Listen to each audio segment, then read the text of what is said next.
For more than 5,000 years, Malta's megalithic temples and incredible underground structures have stood as testament to a once great culture, of whom very little is known. Under a housing estate in Paola, Malta, there is a room carved out of solid rock about 5,000 years ago, and if you stand in it and hum a low note, the note comes back at you louder than you sang it. People have been reporting that since 1902. Guides call it a quirk of the stone.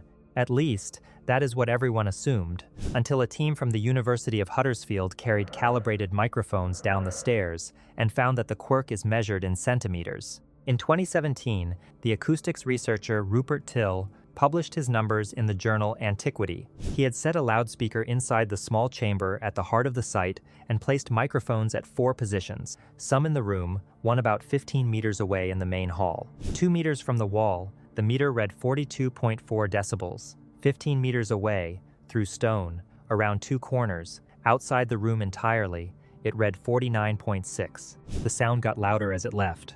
Out in an open field, a noise crossing that kind of distance loses roughly half its volume, something like 12 decibels. Down here it gained. Till checked the increase against the standard for how much change a human ear can actually detect, and it came out at 7 times that threshold. Nobody in that room is imagining it, so we should probably talk about who dug this place and what they were digging it with. The men who found it were not archaeologists. They were builders, cutting water cisterns for a new row of houses above a suburb of Valletta, and in 1902, one of their shafts broke through a ceiling and dropped into the dark. They did not report it. A find like that stops construction, so they kept quiet and started using the hole as somewhere to tip their rubble, which, looking back, was either practical or a disaster, depending on how much you care about what was down there. That decision would come back to matter more than anyone realized. The first thing ever done to the most acoustically remarkable interior surviving from the Stone Age was to fill part of it with building waste. Word got out anyway. By November 1903, the museum's committee had put a Jesuit priest named Manuel Magri in charge of clearing it, and Magri was an ethnographer and a folklorist rather than a field archaeologist. Grave goods came out. Human remains came out. A large amount of it went out without ever being catalogued, and we have no list of what it was. Then it got worse. Magri was sent to Tunisia on missionary work and died there in 1907, and his report on the site went with him. It has never been found. Everything he saw in those first years, the state of the chambers before they were cleared, what sat where, all of it is gone. Sir Themistocles Zamet inherited the job and did it properly. He published his first report in 1910, kept digging until 1911, and deposited the finds at the National Museum of Archaeology in Valletta. He is the reason we know anything at all. But Zamet was working on a site that had already been emptied by other hands, and he says so in print. The place was open to tourists by 1908, while the digging was still going on. People were walking through it before anyone knew what it was.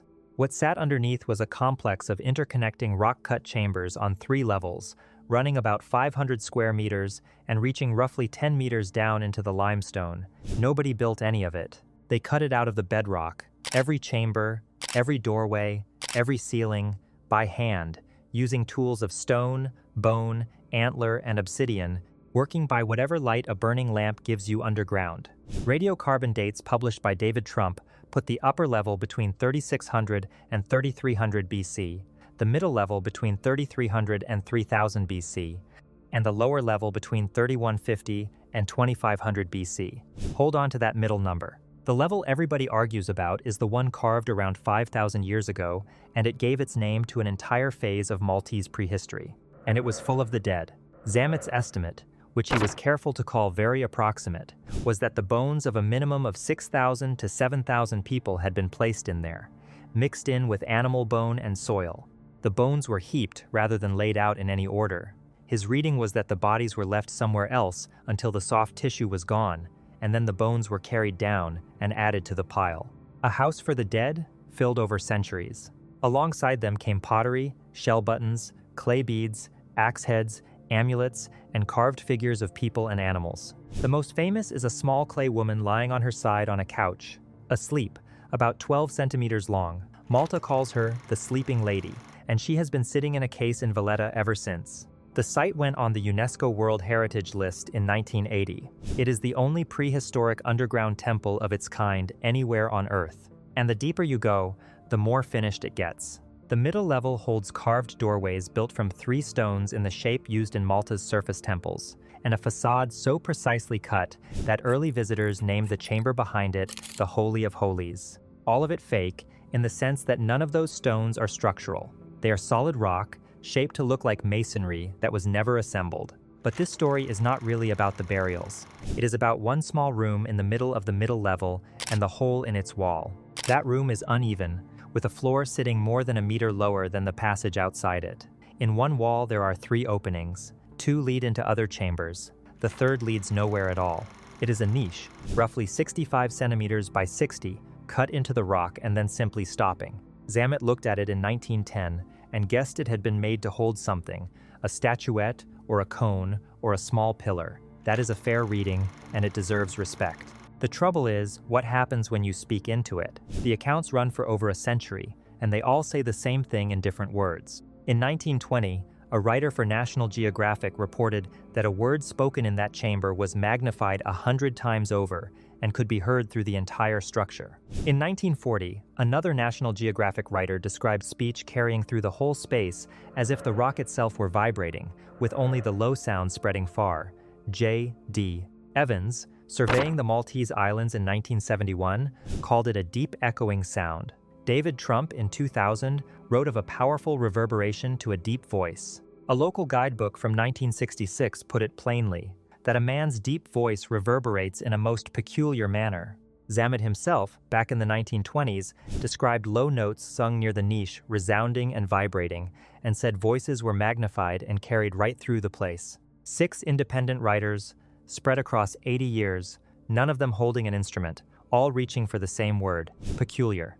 The archaeologist Simon Stoddart pushed it further. He described a narrow entrance, a chain of linked resonating chambers, and partial darkness, thick with smoke, and argued the mix would have been powerful for controlling the mind, and for keeping specialist knowledge in a small number of hands. That is a large claim to hang on a hole in a wall, except the room has one more feature, and it is the only decorated chamber in the entire complex. The ceiling and the upper walls are painted in red ochre. Spirals, 2 rows of them along the wall that holds the niche, the pattern repeated 12 times. The single spirals ranging from about 25 centimeters across to about 41. In 2009, the researcher Paul Devereux published a short paper on that painting in the journal Time and Mind and pointed out something nobody had put in print before. The spirals are not all the same size. They grow. They start small at the entrance to the chamber and get steadily larger as they travel toward the niche, and the painted band ends right beside it. Devereux's proposal was that the painting might be acoustic notation, a picture of what sound does in that room, drawn by people who could hear it happening and had no other way to write it down. Tight little coils for the short, fast waves, wide open coils for the long, slow ones. He was careful about it. He called it preliminary. He laid out the competing readings first, and he never claimed to have proved intent. Somebody saw the connection and put it on the record, and then it sat there. Nobody followed it up for years. Because here is the part that should have been simple. If the room does something strange to sound, measure it. Point a microphone at it and settle the argument. For most of a century, nobody could. The problem is that the place is fragile in a way that has nothing to do with earthquakes. The rock breathes. Bodies bring in heat and moisture and carbon dioxide, and the painted surfaces cannot take it. The clock on that damage had already been running for 80 years by the time anyone acted. The site was closed to the public completely between 1991 and 2000, while conservators worked out how to save it, and the houses standing directly on top of it were bought and taken down. When it reopened, the rules were brutal by museum standards, and they have not loosened since. 10 people an hour, 80 people a day, light levels controlled, temperature and humidity held by machine, every visitor logged. Now, try running an acoustic survey inside that. You get a handful of people, a short window, no rigging time, and a site with water dripping in it and traffic noise coming through the rock from the street above. And the room you are measuring is not the room they carved. The soil and the bone were taken out. A metal walkway now runs across the floor. The entrance has been remodeled. The upper level that once stood open to the sky is now sealed inside a visitor center, and there is a town sitting on the roof. There was one serious attempt before the modern studies. In 2007, a Dutch audio software company called Audioese went in and ran a technical survey. The measurements were never published as research. They survive as a preset in a commercial reverb plugin, which means a producer in a studio anywhere in the world can drop a vocal into the Hypogeum tonight without knowing what they are standing in. That is where the data went. Then, in February 2014, 2 teams went down on the same day. The first was led by Paolo Debertolis of the University of Trieste, working with Fernando Coimbra and Linda Eneix of the OTS Foundation, under supervision from Heritage Malta. They set microphones in the center of the small chamber and one more outside it, and then, instead of using a machine, they used voices and instruments. Their published result was a double resonance at about 70 Hertz and about 114 Hertz. A male voice singing a long open vowel triggered it. A female voice, they reported, produced no resonance at all. A conch shell and a horn did almost nothing. A friction drum stirred it slightly. A hoop drum with a natural skin hit it hard at 114 Hertz. The conclusion they published was that either a low male voice, praying or singing, or a percussion instrument could set the whole structure ringing. And that number, 114, sits very close to a figure that had been circulating in this field for years. Back in 1996, Paul Devereux and Robert John of Princeton published a short note in Antiquity on the acoustic resonances of a set of ancient sites. Rudimentary measurements inside 6 very different prehistoric structures found that every one of them sustained a strong resonance somewhere between 95 and 120 Hertz, despite major differences in their size, their shape, and the material they were cut from. Chambers in Ireland, in England, in Malta, different builders, different centuries, no contact between them, and the same narrow band of frequency turning up in all 6. That band happens to sit inside the range of a human voice. And in 2008, 3 researchers at UCLA decided to find out what a tone in that range does to a person. Ian Cook, Sarah Pajot, and Andrew Leuchter took 30 healthy adults, put electrodes on their heads, and played them plain tones at 90, 100, 110, 120, and 130 Hertz while recording the brain activity. The results at 110 Hertz did not match the results at any other frequency. Activity in the left temporal region dropped, and it held up statistically against both 90 Hertz and 130 Hertz. At the same time, the balance of activity across the front of the brain flipped. At every other frequency tested, the left side was more active. At 110, it swung to the right. The authors were measured about what that meant. It was a pilot study, 30 people, in a laboratory. Debertolis went further.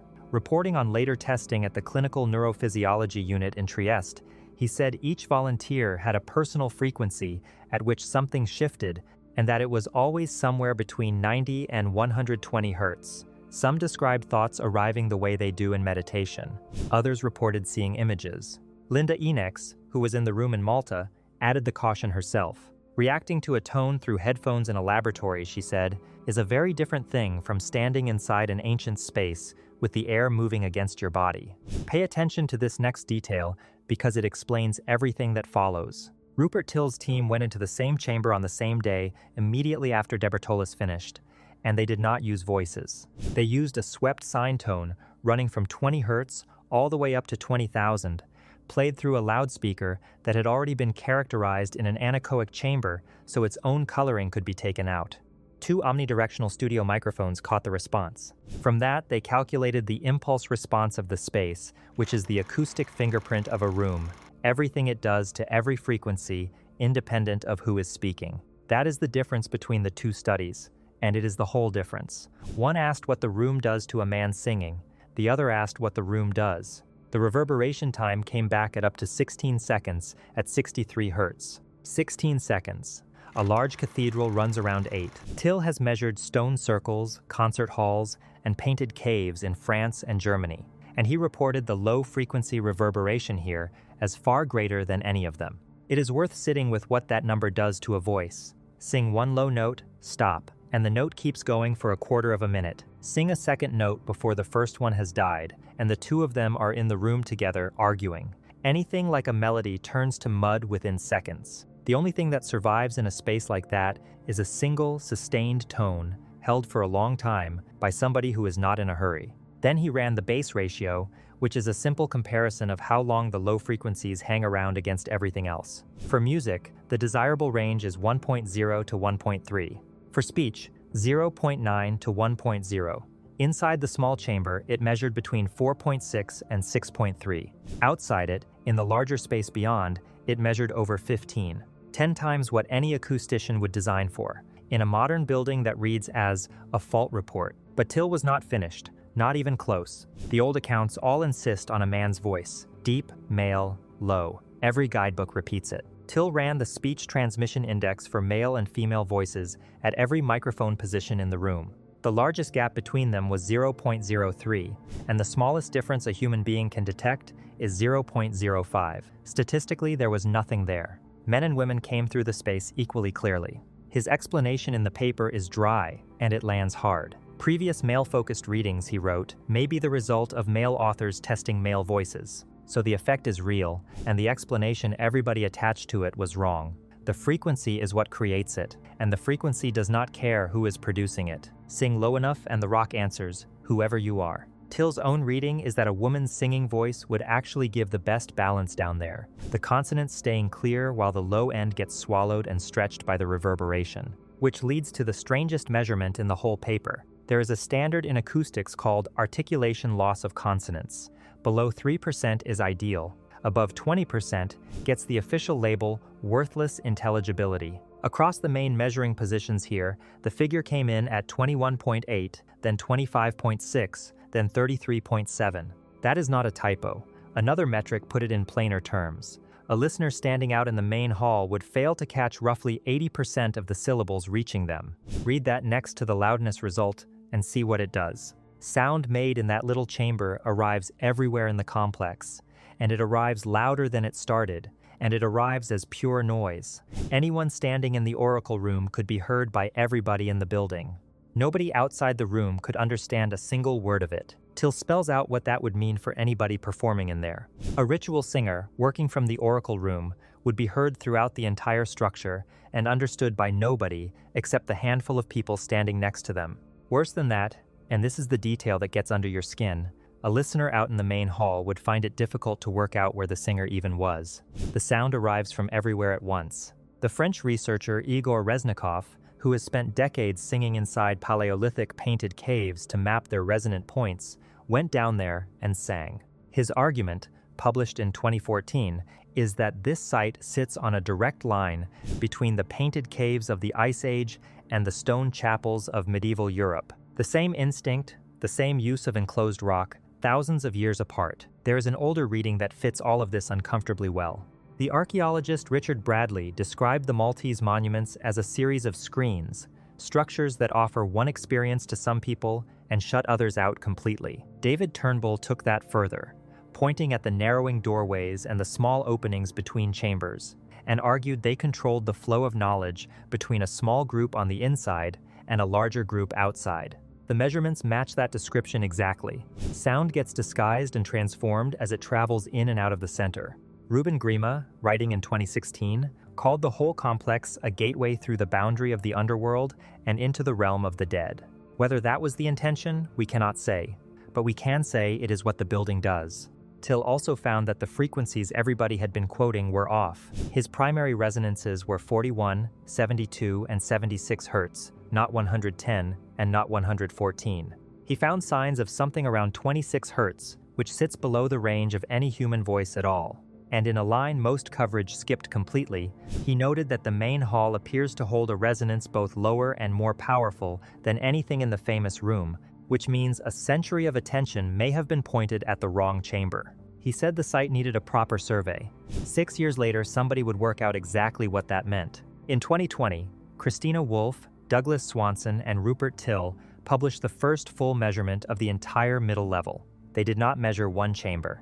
They measured 6 of them, numbered 18, 20, 24, 25, 26, and 27, spread across the level and not all connected to each other. Same method, scaled up, 45-second sine sweeps at every source and receiver position, recorded through omnidirectional and ambisonic microphones, with Heritage Malta supplying the temperature and humidity readings so the speed of sound could be calculated exactly. 9 peak frequencies came out of the combined data: 37.2 Hz, 41.0, 46.1, 50.4, 57.1, 64.3, 72.7, 81.8, and 92.5.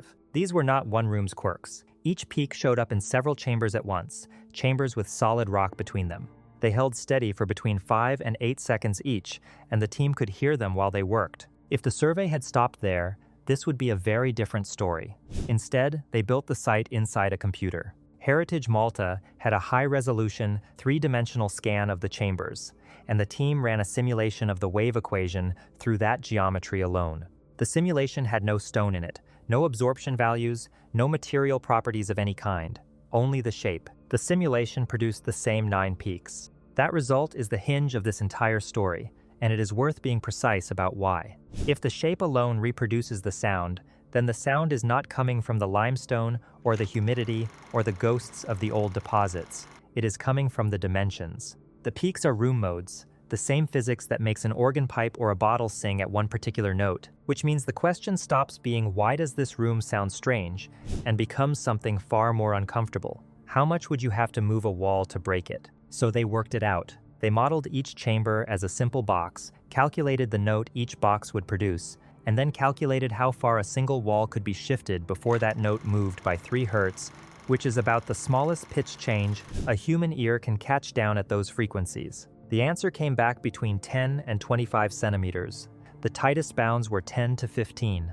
Move one wall in one of those chambers by more than the width of your hand, and a person standing there would hear that chamber slip out of tune with the rest of the site. And the peaks are not one wall each. The 41 Hertz peak exists because 3 separate chambers each happen to have a wall of almost exactly the same length, 424 centimeters, 420, and 428.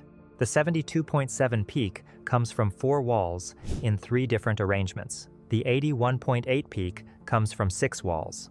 The 92.5 peak is made by 8 walls across 5 different chambers, none of which touch each other. They tested it rather than trusting the maths. They took chamber 27, moved one wall in the model from 360 centimeters to 385, and reran the full simulation. The peak dropped from 47.6 Hertz to 44.6, exactly as predicted.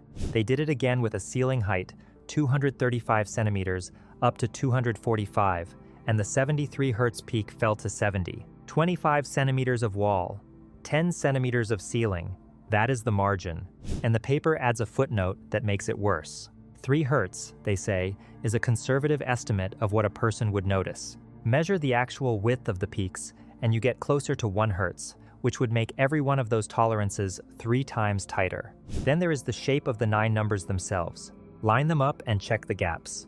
From 37.2 up to 92.5, the ratio between one peak and the next is almost always close to 9 to 8 or 10 to 9. Both of those ratios describe the same thing in music, the whole tone, the step between 2 adjacent white keys on a piano with a black key sitting between them. The site's frequency spectrum is a scale, evenly spaced, symmetrical, and nothing like what a random set of caves produces. The authors say it plainly. It appears tuned in the physical sense and in the musical sense. That leads to the argument that changes what this place is.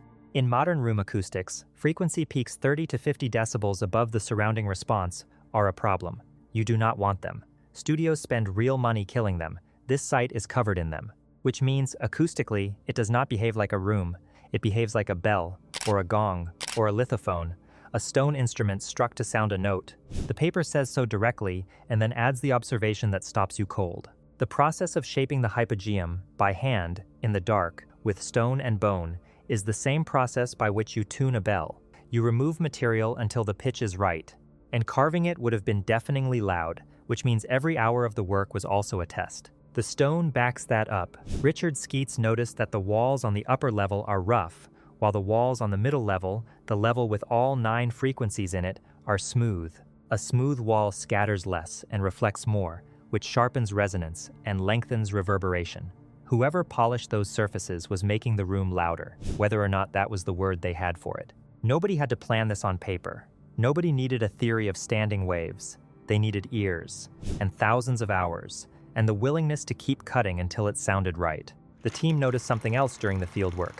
Down there, ordinary human movement sets the place off. A shuffle of feet, a sniff, somebody clearing their throat. The site answers all of it. They are honest about what they cannot claim, and that honesty is worth hearing. The measurements were taken after the site was emptied, and the site was not empty in 3000 BC. Zamet's 1910 report says nearly all the caves and passages held deposit, from a few centimeters deep to over a meter. But he adds one line that the 2020 team went looking for, and it fits their chambers almost exactly. The deposit, Zamet wrote, was missing in the series of caves that are elaborately cut and finished. 5 of the 6 chambers measured in 2020 are exactly the ones Zamet describes as painted, elaborate, finished, and ornamented. The authors still list it as a limitation. They also say none of this proves the builders started carving with sound in mind. Perhaps they found a natural resonance in a fissure and chased it. Perhaps sound was a tool they used for judging something else entirely, and the tuning is a side effect of a method nobody has guessed yet. What they will not accept is coincidence. 6 chambers, 9 frequencies, 8 walls feeding a single note, tolerances of a handspan held across a structure that took generations to cut. So the real question is not whether a Stone Age room can amplify a voice. It plainly can, and we have the decibel readings. The question is what it takes to build a room that falls out of tune if you move one wall 4 inches, and what kind of people are keeping track of that, underground, by lamplight, with antler picks, 5,000 years before anybody wrote down a note of music. 80 people a day still go in. Only the middle level has been fully surveyed. The lowest level, the one that was found flooded and is the hardest to reach, has barely been written about at all. And Till's quiet note from 2017 is still sitting there unanswered, that the main hall may be resonating lower and harder than the famous little room everybody has been listening to since 1902. So which chamber were they actually tuning? And what were they tuning it for? Tell us in the comments. We read everyone. And if this is the kind of thing that keeps you up, the temples standing on the surface of Malta share the same architecture and the same builders, and nobody has measured those at all yet. That story is waiting for you next.